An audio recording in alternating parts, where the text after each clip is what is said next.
കേന്ദ്ര ഏജൻസിയായ ഇഡിയെ ഒരു ആയുധമാക്കി പ്രതിപക്ഷ പാർട്ടികളെ വരച്ച വരയിൽ നിർത്തുക എന്നത് കേന്ദ്ര സർക്കാരുകൾക്ക് മുകളിലുള്ള ഒരു ആരോപണമായി തുടങ്ങിയിട്ട് 10 വർഷത്തിൽ കൂടുതലായി.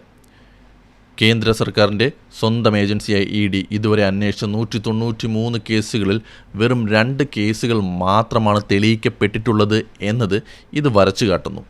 ഇഡി അന്വേഷണം വന്ന ഉടൻ തന്നെ പാർട്ടി മാറി BJPയിലേക്ക് പോയ നേതാക്കളുടെ എണ്ണവും വളരെ വലുതാണ്.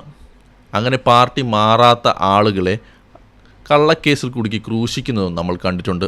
അതിൻ്റെ ഏറ്റവും വലിയ ഉദാഹരണമായിരുന്നു കെജ്രിവാൾ. വിചാരണ പോലുമില്ലാതെ മാസങ്ങളോളം അദ്ദേഹം ജയിലിൽ കിടന്നു. അതിനുശേഷം അദ്ദേഹം കുറ്റവിമുക്തനായി ജയിലിൽ നിന്ന് പുറത്തിറങ്ങി. ഇതാണ് കേന്ദ്ര സർക്കാർ ഈ ഏജൻസിയെ വെച്ച് നമ്മുടെ രാജ്യത്ത് ചെയ്യുന്നത്. പ്രതിപക്ഷ ശബ്ദങ്ങളെ അടിച്ചമർത്തുക എന്നതാണ് അവരുടെ ലക്ഷ്യമായി ആരോപണം ഉള്ളത്.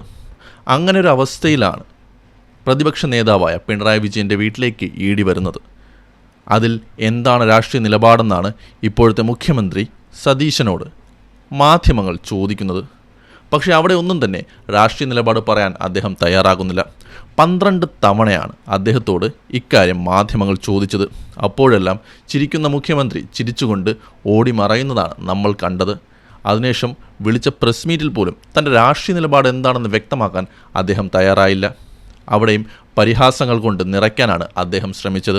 താൻ നരേന്ദ്രമോദിയെ വിളിച്ചു, എന്നിട്ട് പിണറായിയുടെ വീട് റെയ്ഡ് ചെയ്യാൻ പറഞ്ഞു എന്നൊക്കെ പറഞ്ഞ് പരിഹാസ രൂപേണ തമാശ പറയാനാണ് ആ വേദി അദ്ദേഹം ഉപയോഗിച്ചത്.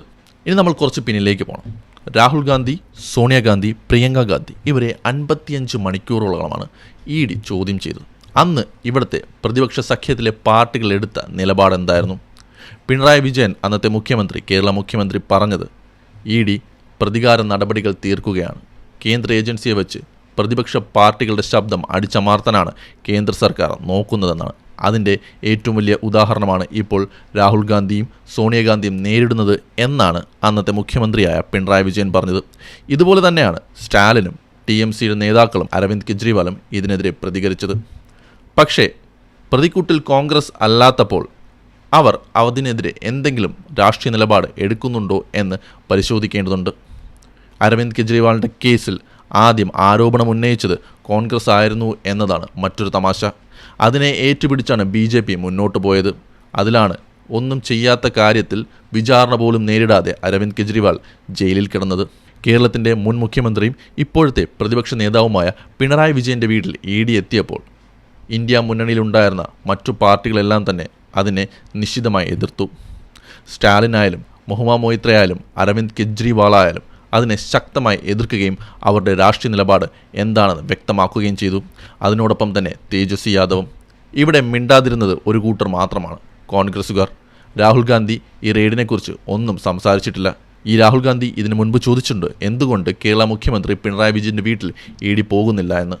കോൺഗ്രസിൻ്റെ DK ശിവകുമാർ, സോണിയാഗാന്ധി, രാഹുൽ ഗാന്ധി എന്നിവർ ഇഡി റെയ്ഡ് നേരിട്ടപ്പോൾ ഇവിടുത്തെ പ്രതിപക്ഷ പാർട്ടികൾ എന്ത് നിലപാടാണോ എടുത്തത്, എന്ത് രാഷ്ട്രീയ നിലപാടാണോ എടുത്തത്, അതേ രാഷ്ട്രീയ നിലപാട് തന്നെയാണ് പിണറായി വിജയൻ്റെ കാര്യത്തിലും അവർ എടുത്തിരിക്കുന്നത്. പക്ഷേ പ്രതിക്കൂട്ടിൽ കോൺഗ്രസ് ഇല്ലാത്തപ്പോൾ കോൺഗ്രസ് ഇതിനെക്കുറിച്ച് യാതൊരു രാഷ്ട്രീയ നിലപാടും സ്വീകരിക്കുന്നില്ല. കേരളത്തിൻ്റെ മുഖ്യമന്ത്രിക്ക് പോലും യാതൊരു രാഷ്ട്രീയ നിലപാടും ഇതിൽ ഇല്ല എന്നതാണ് അത്ഭുതം. ഇന്ത്യ മുന്നണി എന്ന് പറയുന്നത് കോൺഗ്രസും CPMഉം TMCയും അതുപോലെ തന്നെ DMK അടക്കമുള്ള എല്ലാ പാർട്ടികളും ഒരുമിച്ച് ഹിന്ദുത്വ വർഗീയ ശക്തികൾക്കെതിരെ നിൽക്കുന്നതാണ്. പക്ഷേ ഇന്ത്യ മുന്നണിയിൽ നിന്ന് തന്നെ, ഇന്ത്യ മുന്നണിക്കുള്ളിൽ ഉള്ള ആളുകളെ തന്നെ ചതിക്കുന്ന പലതരത്തിലുള്ള കാര്യങ്ങൾ കോൺഗ്രസ് കാണിക്കുന്നു എന്നത് വളരെ ദുഃഖകരമായ കാര്യമാണ്. ഒത്തൊരുമയോടെ നിൽക്കാതെ ഒരിക്കലും ഹിന്ദുത്വ വർഗീയ അജണ്ടകൾ മുന്നോട്ട് വയ്ക്കുന്ന മറ്റുള്ളവരെ നമുക്ക് തകർക്കാൻ കഴിയില്ല എന്നത് സത്യമായൊരു കാര്യമാണ്. ഇന്ത്യ മുന്നണിയെ തകർക്കുന്നത് കോൺഗ്രസ് ആണോ എന്ന് ചോദിച്ചാൽ അതേന്ന് തന്നെ ഉത്തരം പറയേണ്ടി വരും.